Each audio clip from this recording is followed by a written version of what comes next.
Look at the faces of all those opposition that says that if they become president, they will make the life of Nigerians better and Nigerians will no longer be hungry. Look at their faces. Let me tell you their history.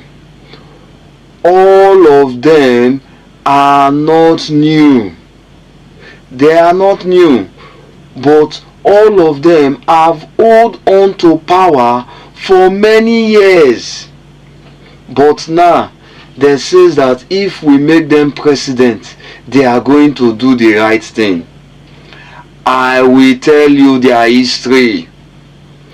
Let me start with Rotimi Amaechi.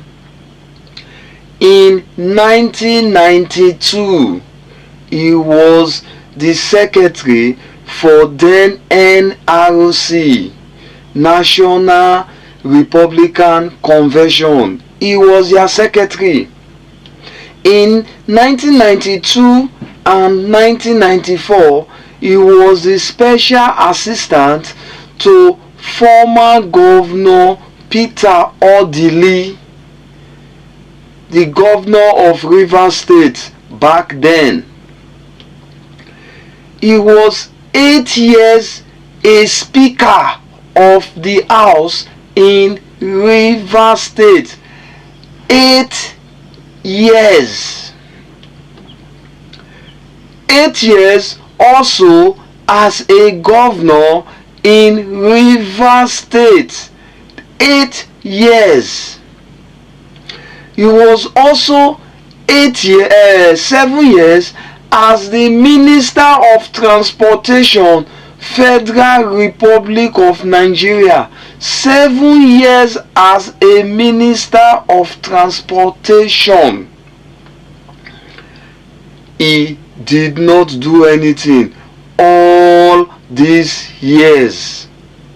It is now he is saying if we make him president, he is going to make Nigerians' life more better. All this while, he did not do anything, even as a Minister of Transport for 7 years. Now, he is blaming President Tinubu for poor transportation in Nigeria.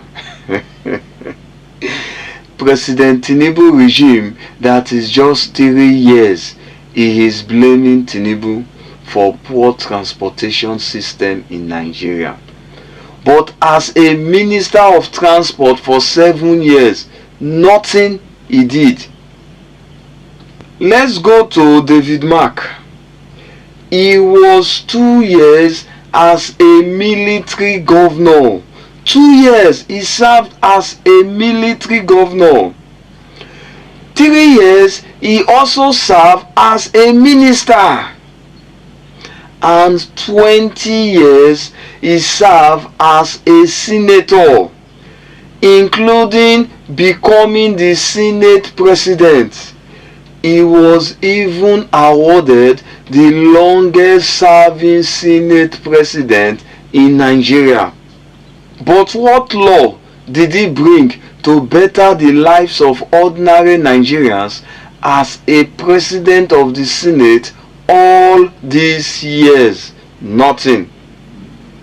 Civil servants are still crying of underpayment and casualization of Nigeria workers, excessive casualization of private individuals, excessive casualization of Nigeria common workers.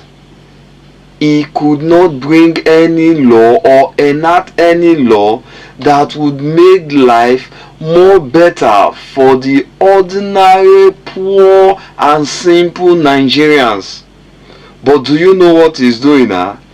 He is now blaming President Tinubu's Senate that is just only 3 years for not enacting more laws that would have bettered the life of ordinary Nigerians.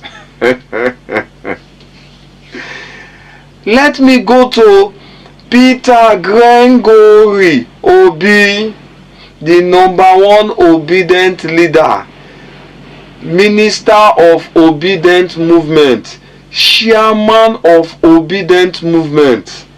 Let's talk about him. He is not new also. In 1996, he was the chairman of the port congestion during Abacha regime. 8 years as a governor. In 2012, vice chairman of the Nigeria Governors Forum. Same 2012, chairman of the Eastern Governors Forum.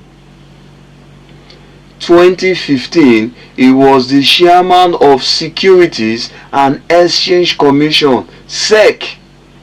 He could not transform the life of his own Anambra people, and he could not even develop Anambra with good infrastructures as a governor for 8 years. And as the chairman of SEC, he could not stop illegal transfer of foreign dollars. Yet, he is blaming Tinubu regime of just 3 years that Nigeria is decaying and there is poor infrastructure in the east.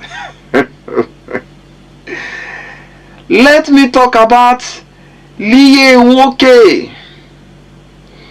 In 1992 and 1993, he was a senator. In 1999, he was a special advisor on public utilities during Obasanjo regime.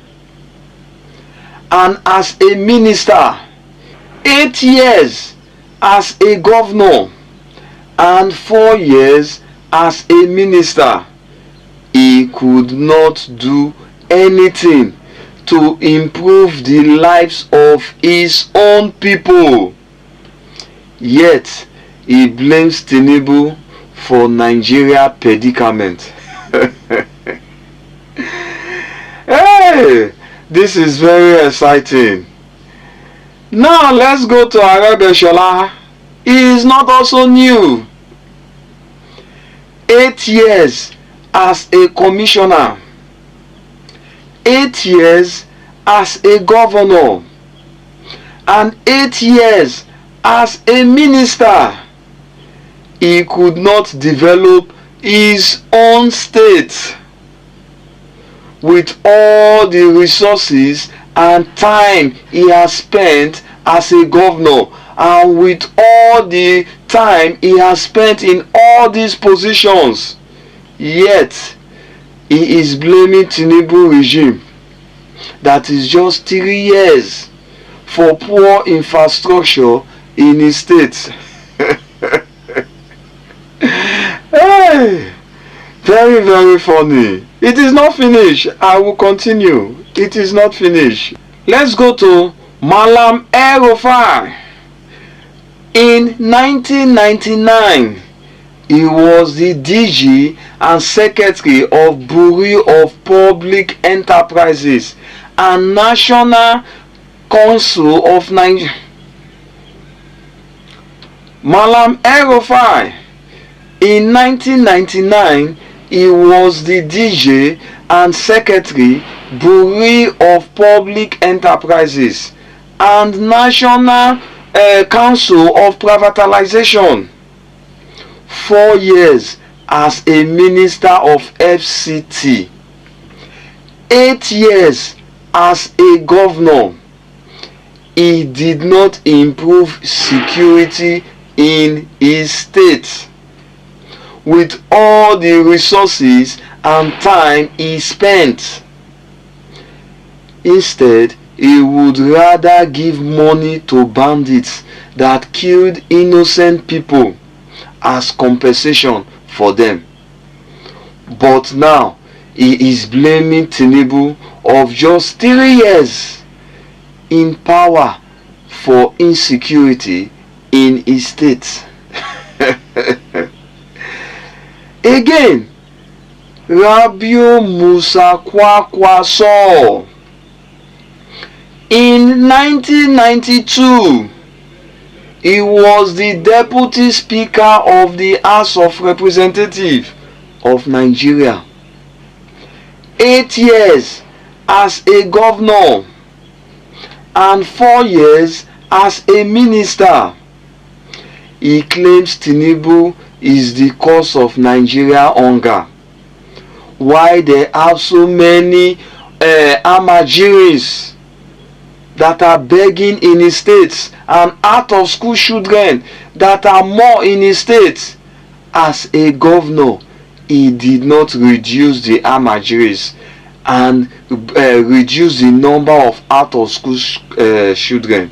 Yet he is blaming President Tinubu of just 3 years in power. Let's go now to the Baba of them all. You all know him.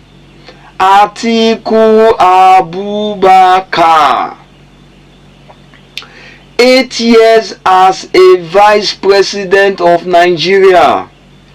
He was the chairman of National Council of Privatization, NCP, and he also supervised NEPA turning into PHCN, and he was also the chairman of National Integration Power Project, NIPP, for some time, and they were responsible for government investment in electricity and power.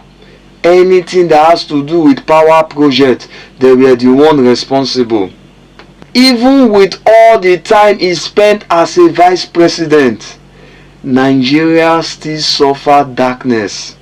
Yet he is now blaming Tinubu for electrical or power failure in Nigeria. All these people you are seeing, all of them, they have used and misused power, yet they could not better the life of ordinary Nigerians. They could not improve the life of ordinary Nigerians. It is now, if we make them president, that they are now going to better the life of Nigerians. All of them, they want power again. They are just hunger for power and nothing else. They just need to grab onto power. That is why they are giving false promises. Tinubu reforms have started showing good results. You people can see from statistics and how things have improved and how Nigeria is more stable. First, Nigeria will not allow any Nigeria citizens to be brainwashed with fake promises from all these failed politicians. First, Nigeria will expose them and truth must be told at all time. I have said my own. And if you like content like this, don't forget to subscribe to my channel. And if you have anything to say, don't forget to like and put it in the comments. I will respond. Thank you.